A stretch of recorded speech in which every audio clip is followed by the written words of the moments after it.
Muy buenas tardes a todos y a todas.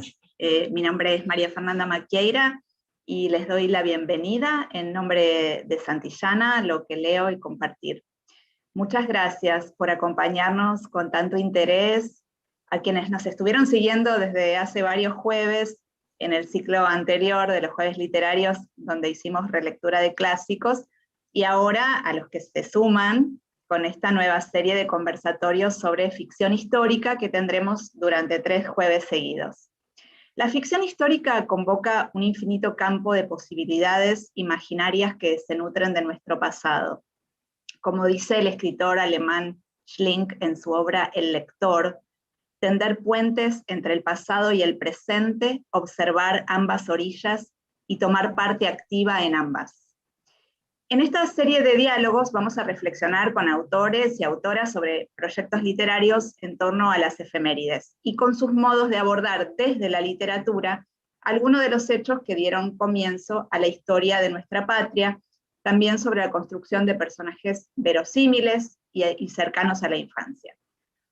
Hoy nada menos que con 2 súper invitados, Liliana Chineto y Mario Méndez.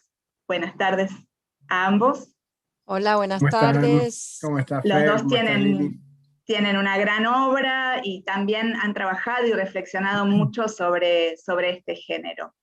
Bueno, les recuerdo a los asistentes que estos conversatorios se están transmitiendo simultáneamente por Zoom y por YouTube, que se graban y quedan subidos a nuestras redes sociales, y pueden dejar sus preguntas en el chat, preguntas, comentarios, lo que quieran, saludos.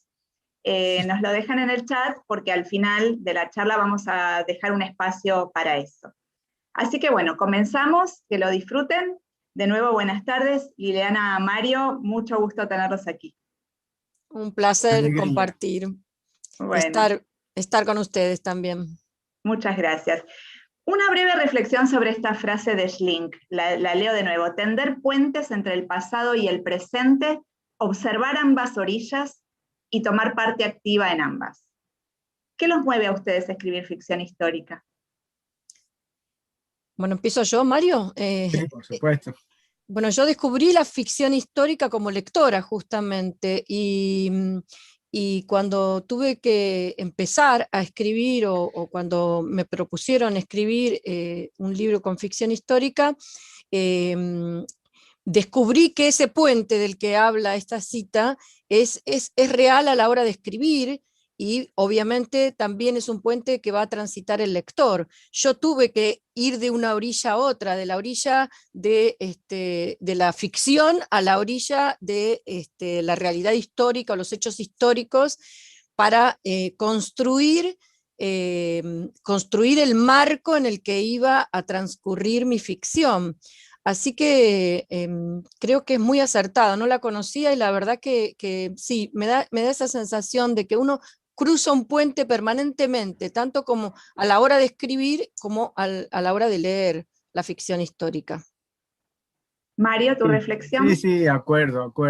Me encanta Schlink, El lector es una novela, una de las novelas que más he disfrutado, y él hace eso, ¿no? Ir al pasado traumático alemán en esa novela y relacionar con el presente y todo el tiempo.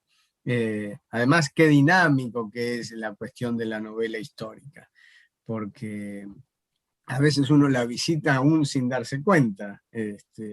Pienso hoy que la segunda novela que me publicaron ustedes en Lo que leo, antes que se llamara así, es del año 96, refiere al proceso de reorganización nacional, o sea, la dictadura que padecimos, y en ese momento, cuando se publicó, era muy reciente como para considerarlo novela histórica. Hoy, 40 años después, hay toda una serie de libros que toman el tema de la identidad y de la época que padecimos en el proceso como una novela histórica reciente. Así que este ir y venir es muy dinámico.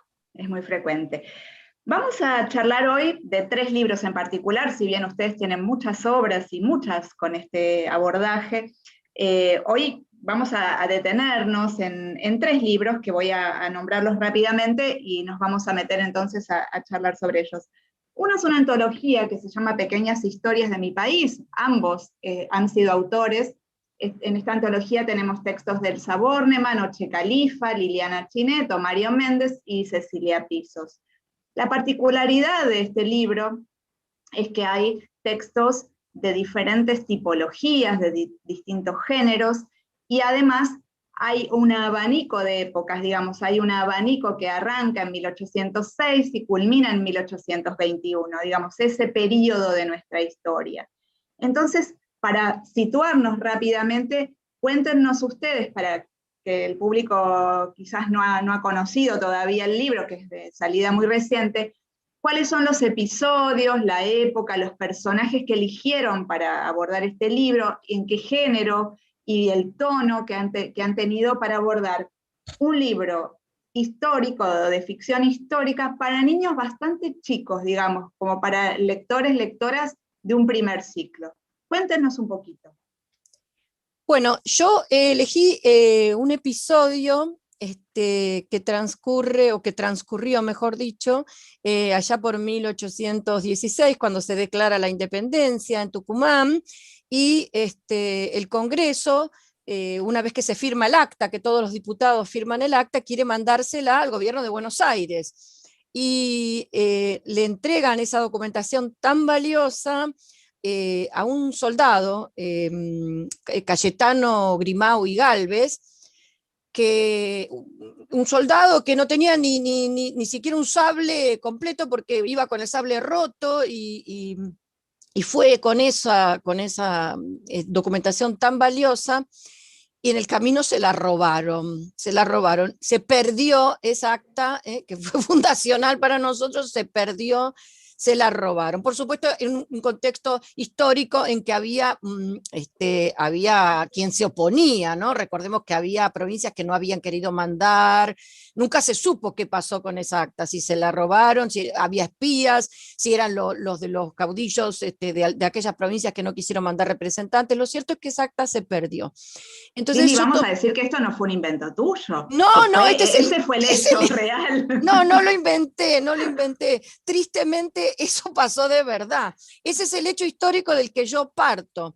Entonces, a partir de esa situación tragicómica, yo inventé a mi personaje, que es un chasqui, por supuesto, pero muy abombado, muy atolondrado, despistado, de chico, siempre había, en lugar de ponerle al mate azúcar, le pone sal, o se pone la bota del pie izquierdo en el derecho, y cuando dijo que iba a ser chasqui, todos dijeron va a ser un desastre, y efectivamente era un desastre completo. Entonces el gobernador, Bernabé Araoz, no le quiere entregar a él algo tan valioso como el acta, porque tiene miedo de que con lo despistado que es la pierda o le pase algo. Y lo manda a llamar a Cayetano, el personaje real, para que lleve, y aparece este personaje muy divertido, ¿no? A mí me gusta abordar el humor, creo que es algo que me identifica, ¿no? Que la mayoría de mis obras tienen que ver con el humor, y que yo creo que el humor es una llave que abre muchas puertas, en este caso la puerta de la historia, y que tratándose además de pequeños lectores, de lectores, ¿por qué no reír mientras uno... Mientras estabas hablando de la obra, de la novela El Lector, hablando de ese puente, me surgió una palabra, mientras uno actualiza la historia, porque yo lo que siento es que a través de esta ficción histórica que escribimos, estas historias en donde mezclamos, actualizamos la historia, le damos como una luz diferente, la acercamos, cruzamos ese puente y ayudamos a que nuestros lectores, nuestros chiquis lectores, también crucen ese puente y no sientan que está tan de la otra orilla, tan alejado, allá por 1816, que es como otro mundo, ¿no es cierto?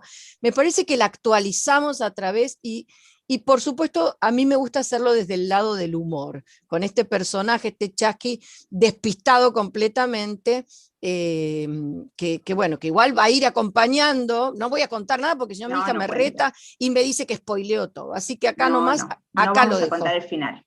Ya Acá lo sabemos dejo. que se robó el acta a alguien, Eso sí, eso pero sí, porque es histórico, no, pero no sabemos nada de de nuestro lo que chasquiabombado. nuestro Mario, chasquiabombado. una rara carta de amor. Es curioso el título. ¿Cómo fue tu abordaje? Mira, También a partir de un episodio real, un ¿verdad? episodio real que yo Contanos un poco. desconocía, les voy a contar. Tomo un poco lo que decía Lili recién. eh, el humor abre puertas y otro abre puertas célebre es el amor. En este caso, la historia es una historia de amor entre dos personajes que yo ya tenía, que son eh, eh, Saturnino, Caridad, y su novia, su amada Lucía, eh, que estaban en El Aprendiz, una novela de 2010. Porque también esto es bueno contarlo, ¿no? La parte de la cocina. Muchas veces los editores, como Fer o como Lucía, eh, no están a la vista, no se sabe su trabajo. Entonces, a mí me llegó una propuesta de María Fernanda y de su compañera en el trabajo, y me dicen, ocurrió una cosa real que yo desconocía en 1806, en las invasiones inglesas, que fue eh, que Güemes con sus soldados tomaron un barco, con sus soldados a caballo. Digamos Me que Güemes parece tenía 15 como el años, cuento, Mario. ¿qué? Digamos que Güemes en ese momento tendría 15 años, Sí, era un 16 años. adolescente, lo que pasa es que otra cosa para acercarle a los chicos, ¿no? Los adolescentes de 1806 no eran como los de ahora, ya quién sabe si eran adolescentes, era un muchachito, Un muchachito. un soldado, no me acuerdo el cargo que tenía, que lleva adelante una proeza única en la historia, que es que un barco sea abordado por una tropa de caballos, por una caballería pequeña, aprovechando que el Justín estaba varado en el barro del Río de la Plata, lo tomaron a caballo. Entonces había que contar eso, y me acuerdo que una sugerencia fue contarlo como si fuera una noticia. Y ahí me acordé, noticia, Saturnino quería ser periodista, era aprendiz en el diario de Rodríguez Peña. Entonces, ¿qué hacemos?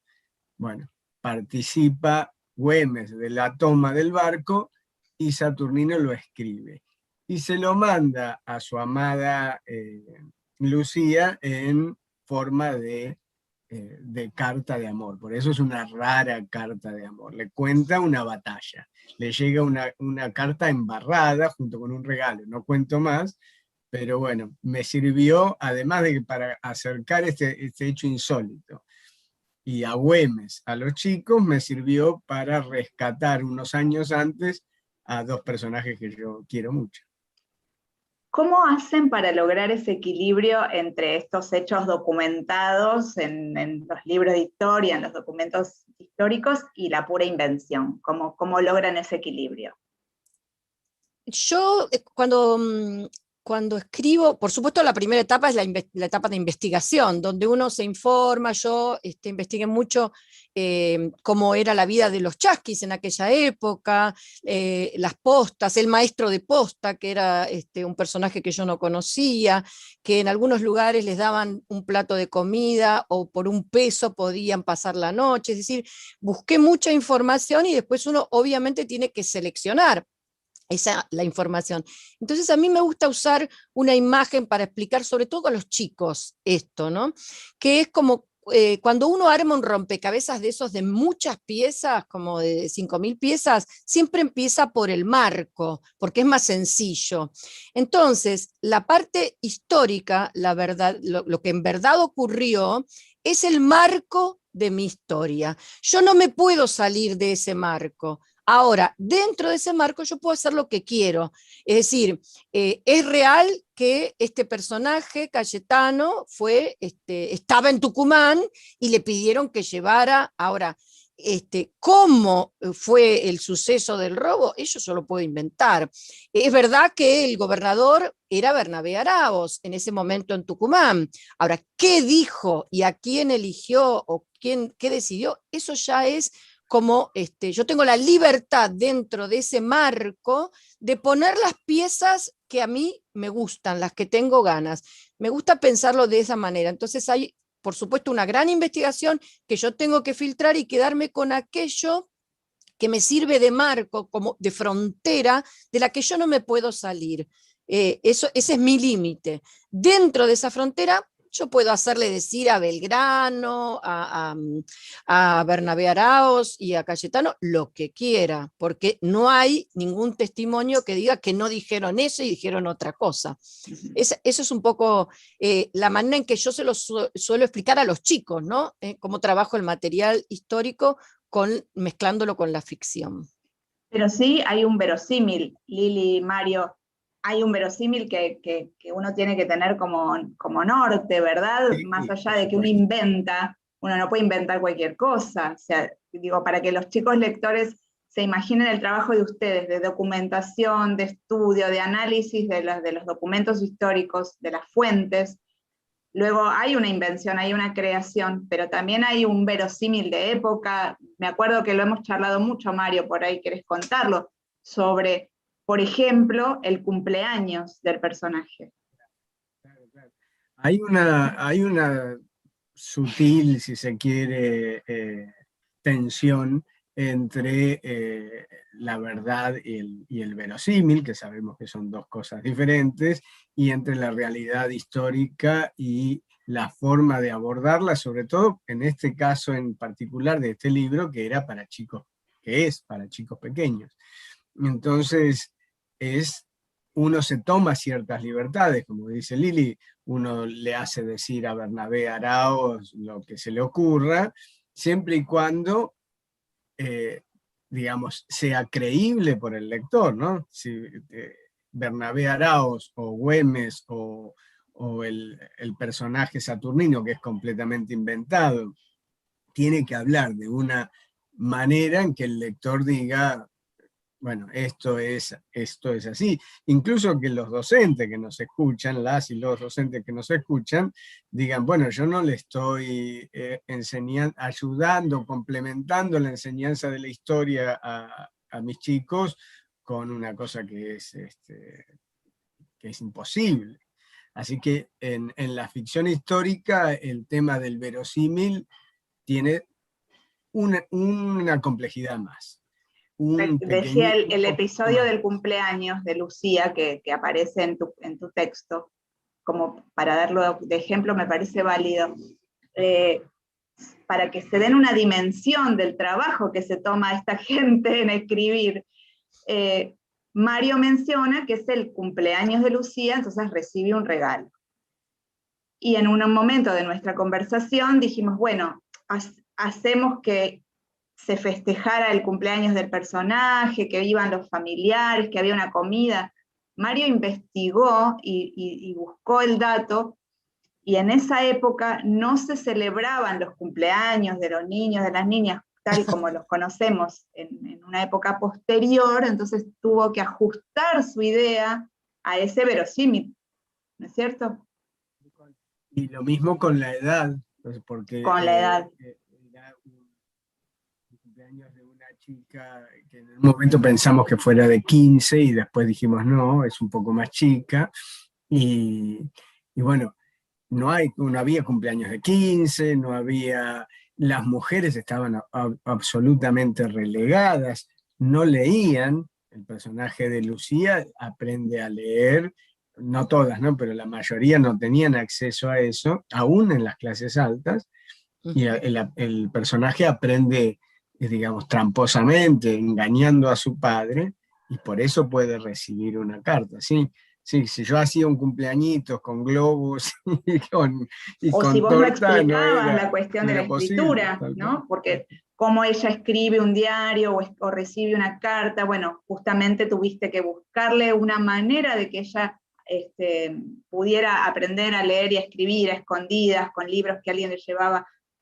Toda esa vuelta la tuviste que dar justamente por el verosímil que estamos hablando. Yo incluso, ¿sabés qué?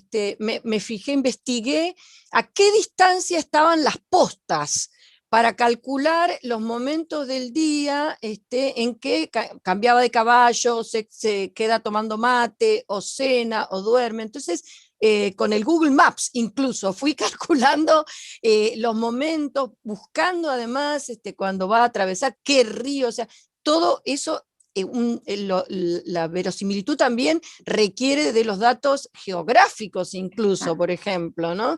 Lili, algo con el lenguaje también. Vos Con el trabajás mucho lenguaje, el lenguaje coloquial de estos chasquis, que sí, está muy trabajado, ¿no es cierto? muy trabajado, tratando de que reproduzca la manera de hablar, el abombao, ese es un abombao, esas cosas a mí me parece que nos acercan, vuelvo a esto de acercarnos, ¿no?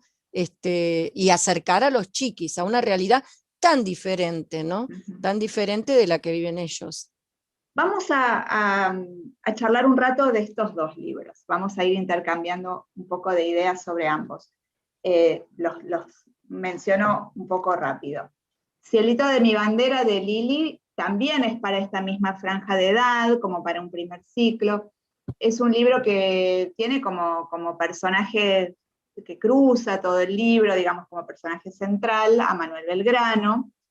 Y Lili hizo un trabajo interesante de distintas tipologías también. Hay poesía, hay cuento, hay receta de cocina, copla. Bueno, ahora Lili nos va a contar un poquito más y nos va a contar si fue difícil incluir el personaje de Manuel Belgrano, cómo lo trabajó pensando en esta edad de los chiquis lectores. Me encantó los chiqui lectores, te voy a robar el término. Se los presto, se los regalo para que lo usen todos, los chiquis lectores. Y Mario, con mi amigo Manuel, que es una novela para chiquis más grandes, digamos ya con un recorrido lector, chicos de 10 años en adelante, 11, 12. Es, digamos, una biografía ficcional de Manuel Belgrano, por encauzarlo dentro de un marco. Es más que eso, no es solamente una biografía, es una historia de aventuras, de un montón de episodios de la vida de Manuel, y también, bueno, que Mario nos cuente un poco cómo abordó el personaje de Belgrano, cómo se documentó, cómo hizo para desarrollar esta historia. Así que bueno, arranquen quien quiera a contarnos un poquito de eso. Empiezo yo. Bueno, dale. Yo creo, supongo que Mario va a coincidir también conmigo en esto. Manuel Belgrano es un personaje tan rico, hizo tantas cosas, porque fue un pensador, fue diplomático, fue funcionario, fue soldado, se preocupó por tantas cosas diferentes, que yo reconozco que cuando escribí este libro y me puse a investigar, descubrí cosas de Belgrano que no sabía, que no las sabía y que terminaron de consagrar en mi cariño a este personaje. Me parece que mucha gente no sabe todas las cosas que hizo Manuel Belgrano. Y de alguna manera es tan polifacético fue este hombre, que te permite tomar distintos elementos, distintos aspectos, no es un personaje duro, no es un personaje que no pueda ser maleable, porque hasta bailaba, y dicen que era un gran bailarín. Entonces, realmente me fue muy sencillo acercárselos a los chiquis a través de las historias. Por supuesto está atravesado todo el libro, a pesar de que hay, como vos bien dijiste, diferentes tipologías textuales, algo que yo me propuse, porque estamos hablando de primerísimos lectores, por algo además el hecho de que el libro está en imprenta mayúscula, ¿no? Para ayudar a esos primerísimos lectores, porque en esa primera etapa, los textos más breves, como un poema, como una copla, los ayudan a esos chiquis a acercarse a la lectura. Y además les permite conocer las diferencias entre los tipos, entre la receta de cocina, que entre paréntesis es la receta de cocina con la que yo hago las empanadas, salvo que no le pongo pasas de uva. Y que prometí a todos los promotores de lo que leo, que cuando pase esto un día voy a ir y voy a llevar empanadas cocinadas por mí, que eso va a ser un milagro realmente, pero bueno, lo voy a hacer porque lo prometí. Entonces me parecía que acercarles, en lugar de un texto muy largo o cuentos muy extensos, me decidí por textos más breves, que les muestren, que les permitan diferenciar a través de la lectura lo que es un poema, de lo que es un texto instructivo, de lo que es un cuento. Los dos cuentos, además, que están relacionados en sí, también tienen una estructura similar que se va repitiendo, así a la manera de los cuentos tradicionales, esas estructuras repetitivas que ayudan al lector principiante a ir avanzando con la lectura. Entonces, frases que se repiten, esquemas que se repiten, confusiones que se repiten, parecen, además de crear el efecto humorístico, los van ayudando en la lectura. Y no sé si me preguntaste algo más, porque yo me pongo a hablar y me olvidé ya de lo que me preguntaste. Ahora vamos a seguir hablando de este libro. Lili, vamos a seguir contando, muy interesante lo que vos vas contando sobre cómo es la estructura de este libro, y ahora nos vamos a meter un ratito más. Mario, de nuevo, trabajaste un poco la vida de Belgrano, tomaste ciertos hechos, ciertos momentos, ciertos episodios y los ficcionaste, como estábamos diciendo recién. ¿Cómo investigaste? ¿Con qué fuentes trabajaste? ¿Cómo fue esa previa antes de ponerte a escribir la novela? Bueno, primero que nada, una cosa muy, muy importante, que es quizá de lo más importante que se dijo acá. Las empanadas tienen que tener pasas de uva, si no, no son empanadas. Acá hay una grieta entre los ese punto, pasistas y no pasistas. Aclarado ese punto, voy a seguir entonces con esto que es menos serio.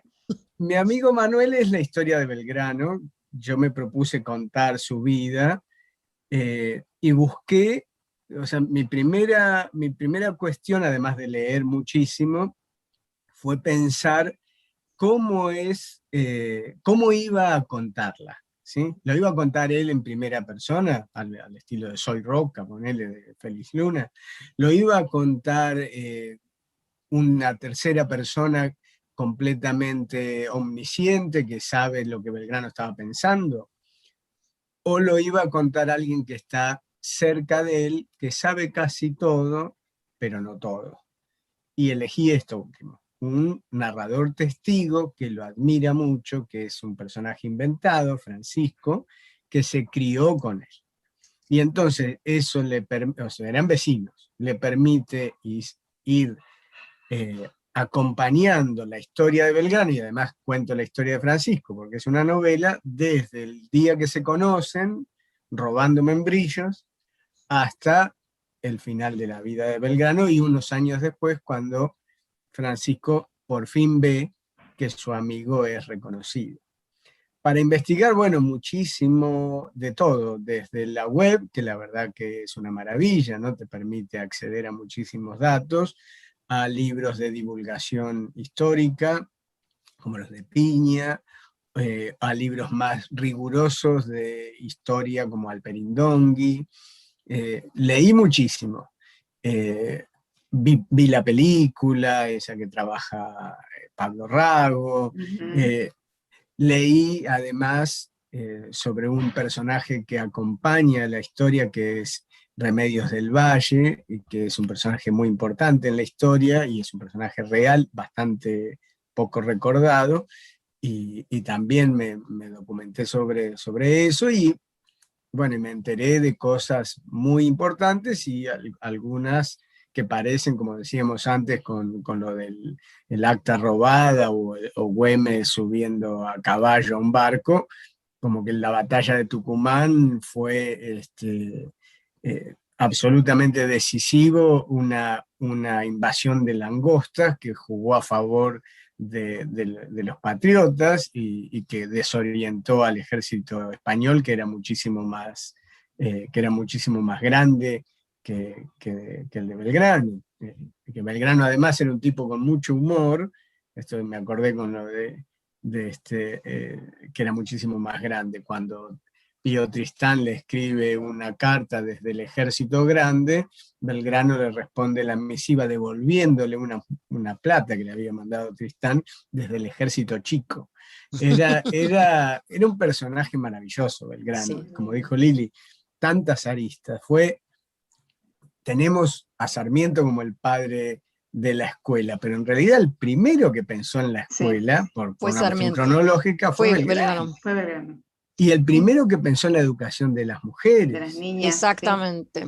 Y el desarrollo de la navegación, El comercio. el comercio, el periodismo. O sea, es un hombre riquísimo. Y además, como si fuera poco, se subió a un caballo, él no era soldado, y fue a pelear al Paraguay, al Alto Perú, fue diplomático, o sea, no le faltó nada.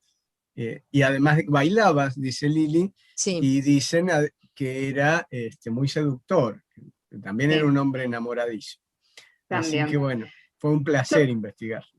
Creo que ambos pudieron salir del estereotipo, porque creo que hay como una cosa un poco cristalizada de Belgrano como el creador de la bandera, que es como lo que más se conoce. Y ambos pudieron esquivarle un poco a eso, me parece, ¿no? Ahora podemos ahondar un poquito más.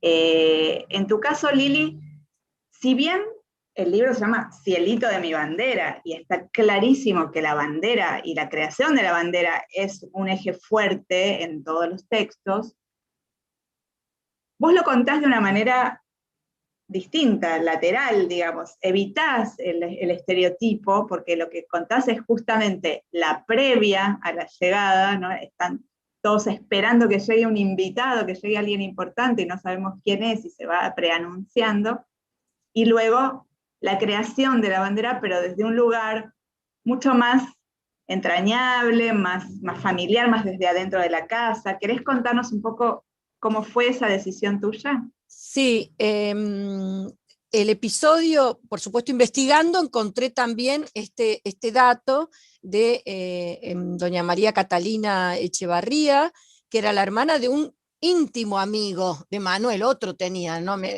el tuyo, otro amigo tenía.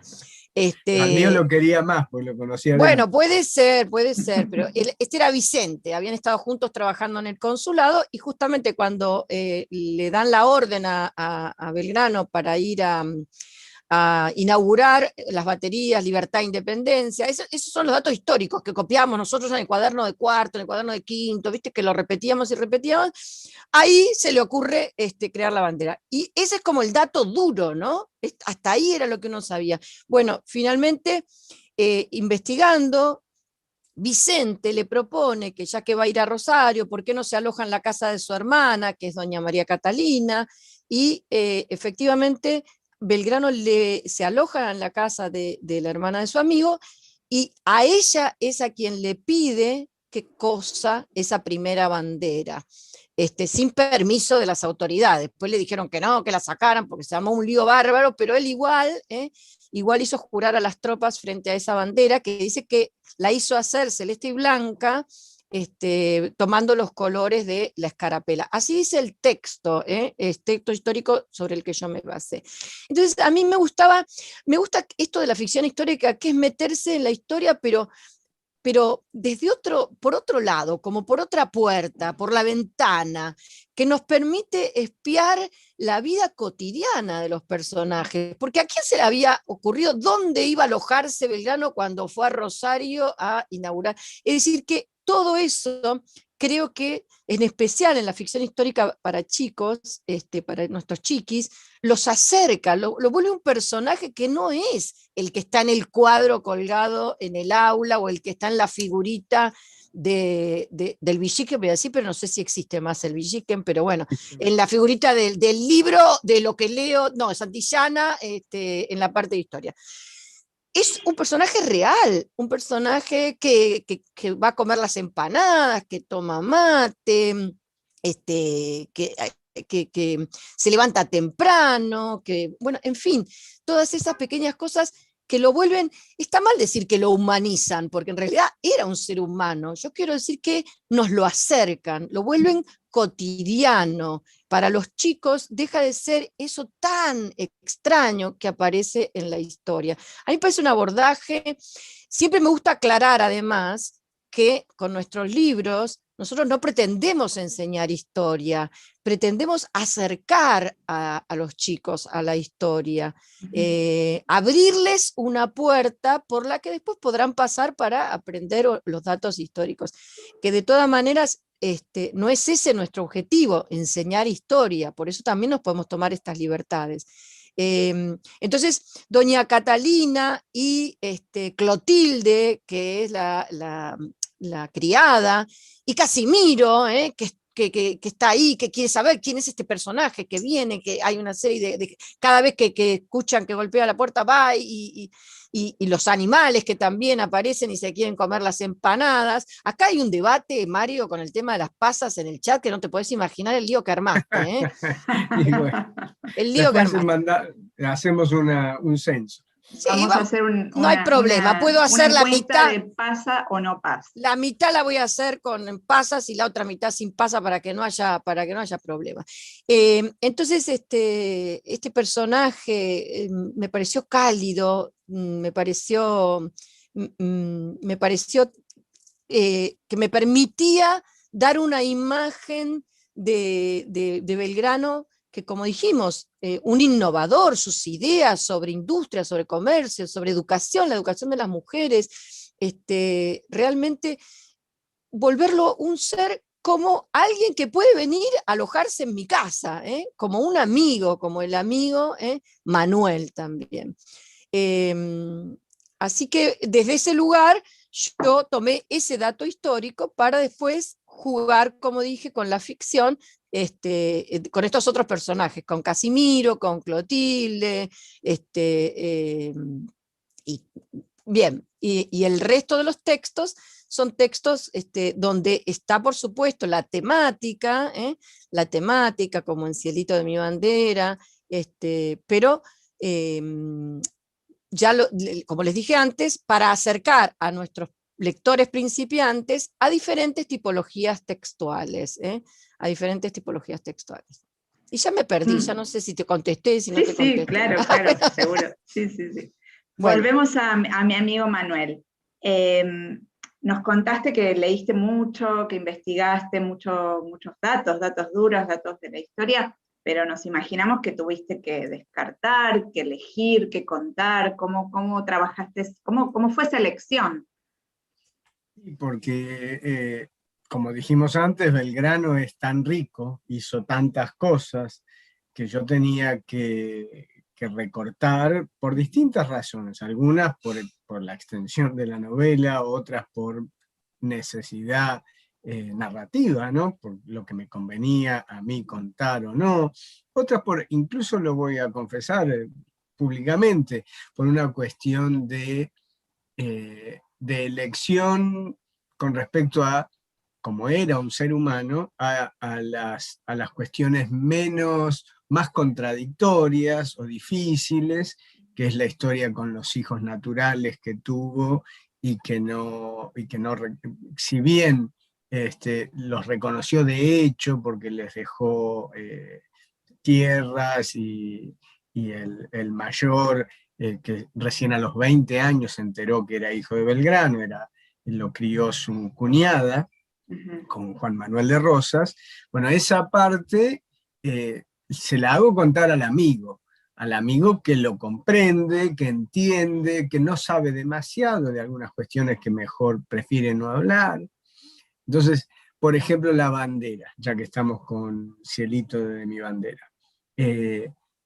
Hay toda una polémica y no se sabe a ciencia cierta si la bandera era celeste, blanca y celeste, o si era celeste y blanca o blanca y celeste. Entonces, Belgrano obviamente lo tendría que saber, pero Belgrano no lo habla en mi novela, lo cuenta Francisco. ¿Y qué encontré como recurso narrativo? Francisco tiene 80 años cuando cuentan la historia, hace 20 claro, que se murió Belgrano. Y dice, yo sinceramente no me acuerdo. No me acuerdo. Claro, no me acuerdo. Sé que era celeste y blanca. Si era tal como hoy la honramos, porque ya era oficial. Los colores que hoy tiene y la disposición que hoy tiene, puede ser, como puede no ser. Lo importante es que la hizo y que la hizo, y que la llevó después al norte. Entonces, bueno, esas son las cosas que uno tiene. Como ciertas libertades que vos te tomaste. Libertades y recortes. Su amada llega al norte, la mamá de Belgrano y Rosas, y tienen un encuentro. No lo saco de la historia porque no podría hacerlo. No le dedico demasiada extensión, porque es el recorte que hace Francisco, además. Así que, bueno, muy interesante lo que contás, Mario. ¿Y cómo hiciste? Porque viste que hay toda una cuestión referida a tratar de reinterpretar el pasado con la vara del presente, que a veces tratamos de justificar o de explicar cosas con mirada actual, o de incluso censurar o cancelar ciertos episodios o ciertos personajes del pasado, en función de ideologías o de ideas del presente o de interpretaciones del presente. ¿Cómo hiciste para trabajar eso? Es un desafío importante ese que mencionas. Perdón, para decirlo con un ejemplo claro. Si un personaje de esa época se casaba con una niña, con una jovencita, ¿era lo normal? ¿Era lo que sucedía? Pero hoy lo miraríamos de una manera absolutamente diferente y condenatoria. ¿Cómo hacer ese equilibrio? Y es justamente esa la hoy palabra. Algo del pasado. Justamente esa es la palabra, Fer. Hay que hacer equilibrio, porque primero que nada, porque yo estoy convencido de que no se puede mirar la historia, juzgar a los personajes y a las personas que vivieron la historia hace 200 años o más, con la ideología que tenemos hoy en el 2021. Son otras realidades. No significa que vamos a justificar las cosas que nos parecen un horror, pero sí a entender cuáles eran las realidades. San Martín se casó con Remedios, que tenía 20 y pico de años menos que él, 25, 30, no me acuerdo cuánto, en un matrimonio arreglado. Pero no era que San Martín era un machirulo que aprovechaba su posición militar, social, política para aprovecharse de las niñas, no. Entonces hay que entender cuál era el momento, cómo se vivía. Dolores Helguero era muy jovencita, el segundo gran amor de Belgrano. Por suerte la historia evolucionó, las luchas de las mujeres y, digamos, toda la sociedad evoluciona y de para los que niños, eso no ocurra, ¿no? Y de los niños, porque cuando en aquellos tiempos, muchos de los que formaron parte también del ejército eran niños, tenían 13 años, sí. Y Casimiro, que es uno de los el personaje sí. que trabaja en la casa, es un chico. Entonces sí. También está ahí el tema del trabajo de los chicos, o que Exacto. Un chico de 12 o 13 años fuera a la guerra, vos lo dijiste sí. Con Güemes, que era un adolescente. Sí. Recuerdo un personaje que Mario lo toma, de un niño que va con Belgrano, que muere, ¿no? Claro, el tamborcito de Tacuarí. Claro, pero un niño de 12 años. Quizás ¿sí?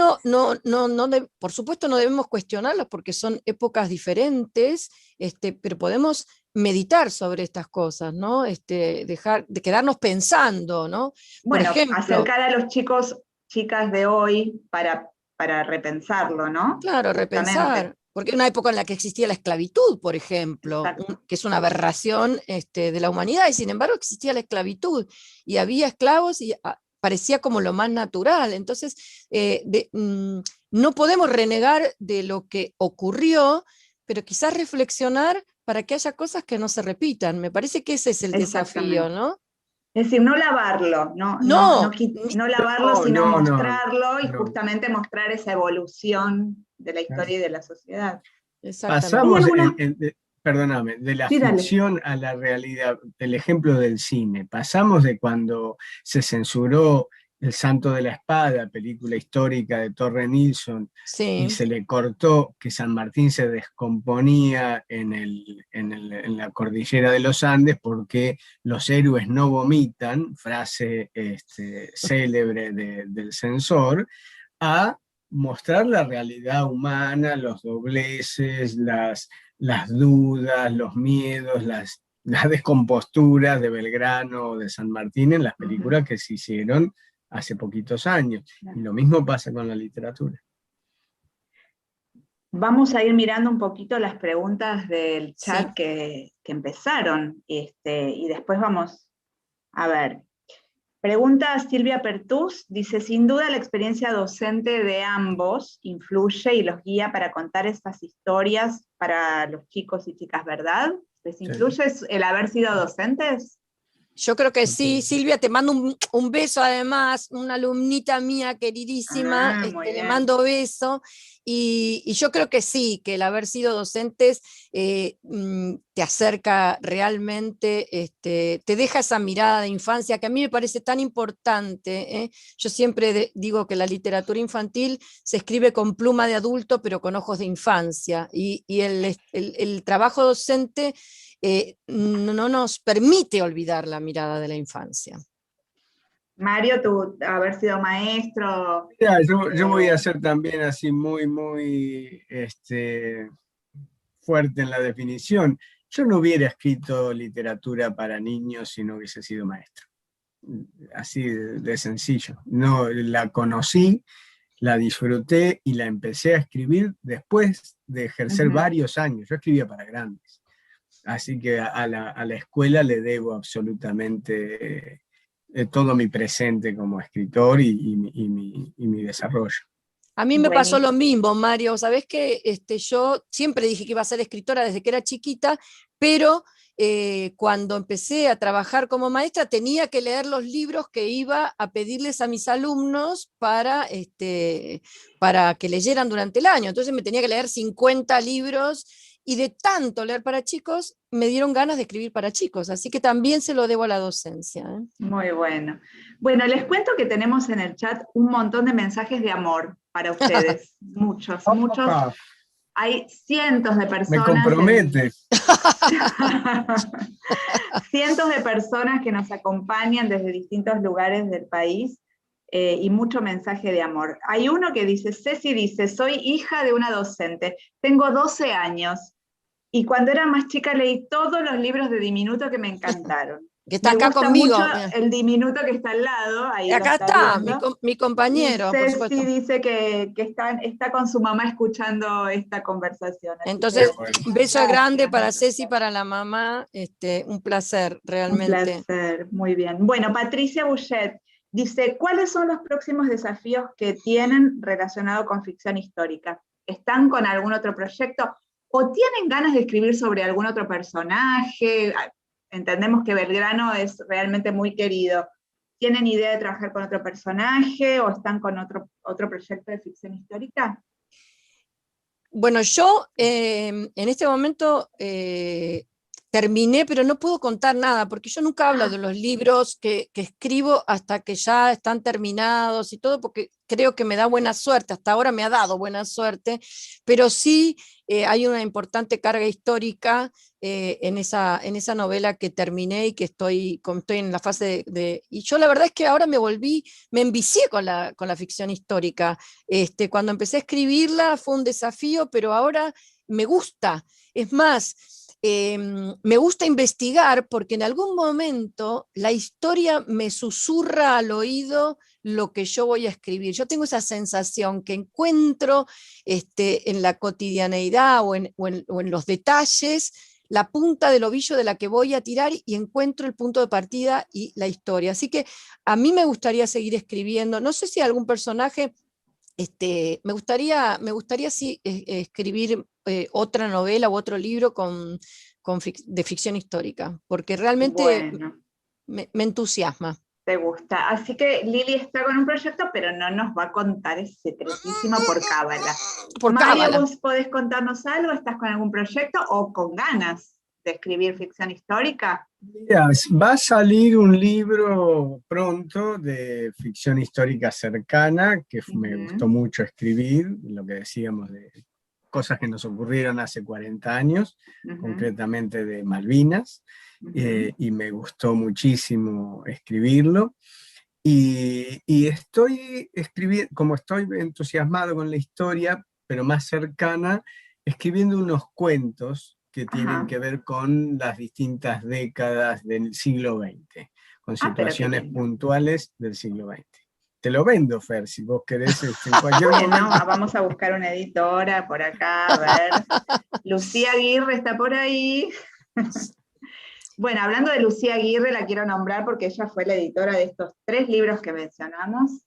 Beso para Lucía también. Beso para Lucía. Sí, sí. El trabajo de los editores, como siempre se dice, es como un poquito en la trastienda, no son visibles los trabajos de los editores, pero es un trabajo maravilloso de relación con el autor, con el ilustrador, de trabajo con la trama del texto.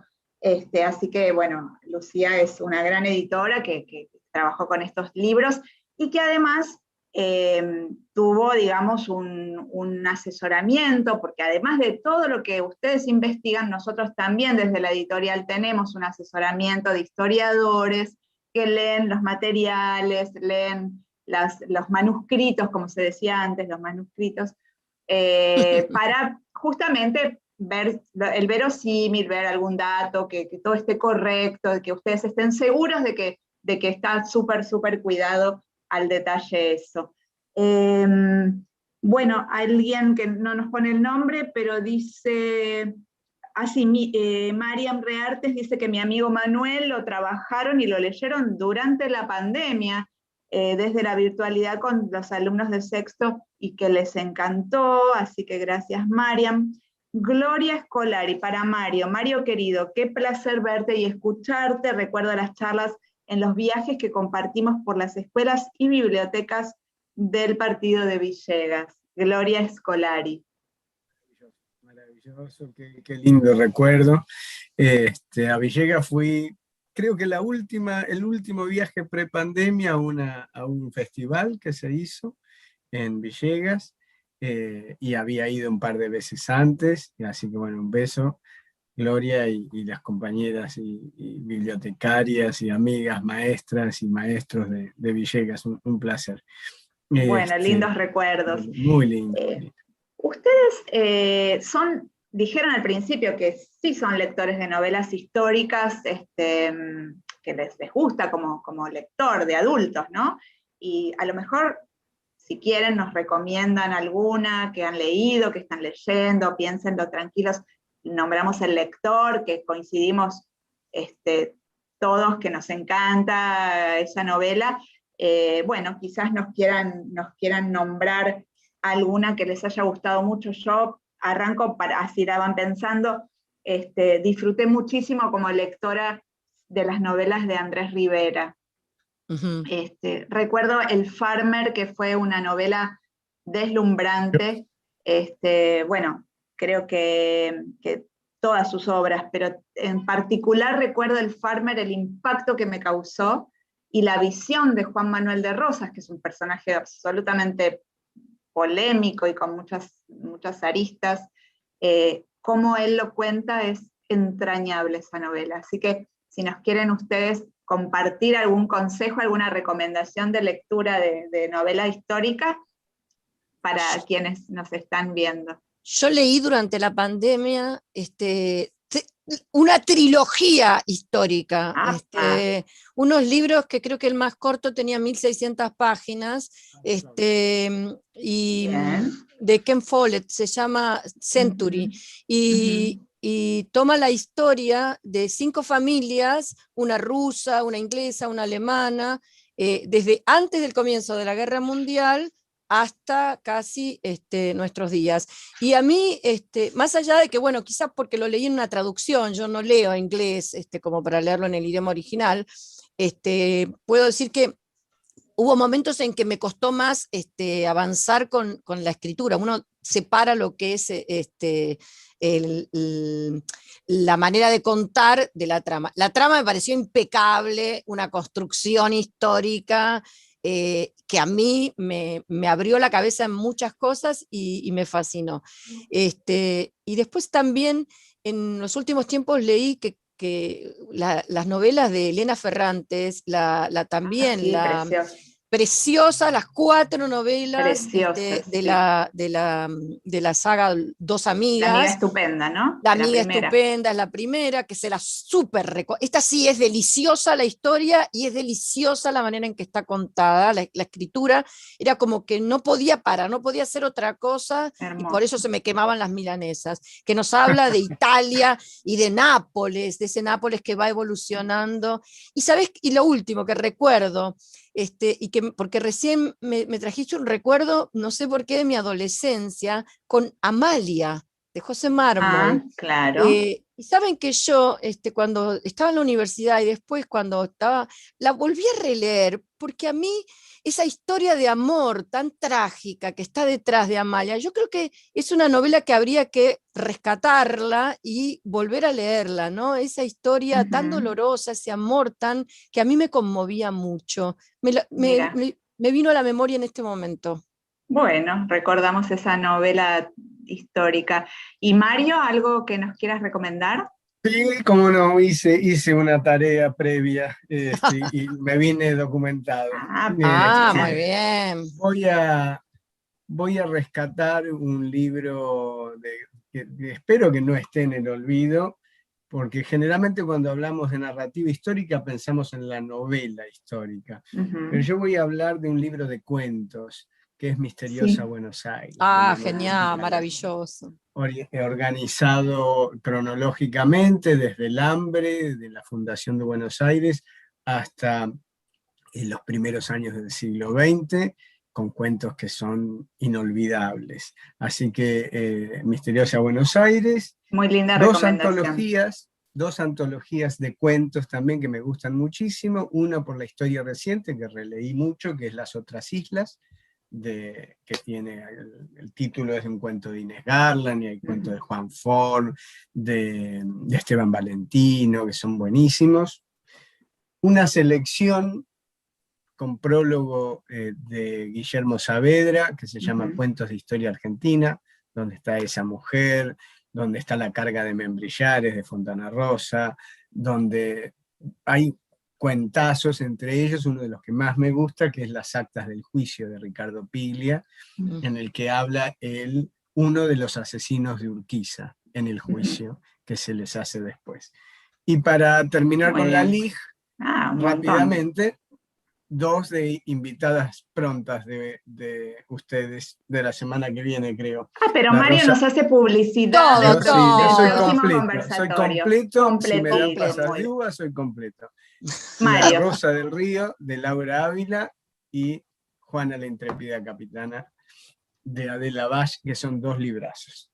bueno, Mario, nos da pie a invitar a todos y a todas los que están hoy acá con nosotros al próximo jueves, que vamos a tener justamente a Laura Ávila y a Adela Bash para conversar en nuestros jueves literarios. Nos queda un minuto para terminar y yo les quiero decir la última pregunta.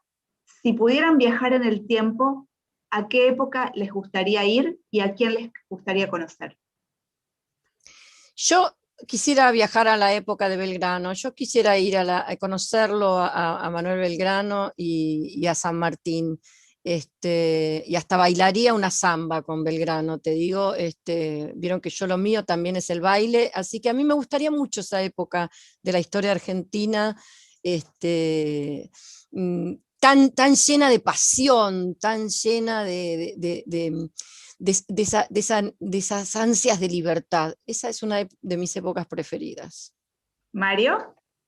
Yo, la otra vez me preguntaron qué superpoder querría, y que tiene que ver con la historia es el que tiene el cuervo de 3 ojos en Game of Thrones, que Claro. viaja y puede ver, se ve a sí mismo, ve a su padre cuando era joven, que viaja por todo el tiempo. Así que yo, ya que se pide, voy por todo. Yo quiero viajar a mi aire por todos lados, desde Pasado, Belgrano a mi papá futuro, cuando era o chico. sea, de todo un poco. Sí. Bueno, muchísimas gracias Lili y Mario, la verdad que fue un placer. Se nos fue volando el tiempo, como dijimos. Al principio decíamos, ¿nos alcanzará el tiempo? ¿Nos quedaremos sin respuestas, sin preguntas? Tuvimos, la verdad que un placer de escucharlos, un placer de acompañarnos en estos momentos, a pesar de la distancia, con la virtualidad. Podemos estar en contacto con un montón de personas de todo el país, así que estamos muy contentos de gestionar estos jueves literarios. Bueno, les agradezco mucho, buenas tardes a todos, a todas de nuevo. Gracias por la Gracias por estar invitación. ahí, a la gente que vino a escucharnos. Un beso grande. Un abrazo a Y todos. cuídense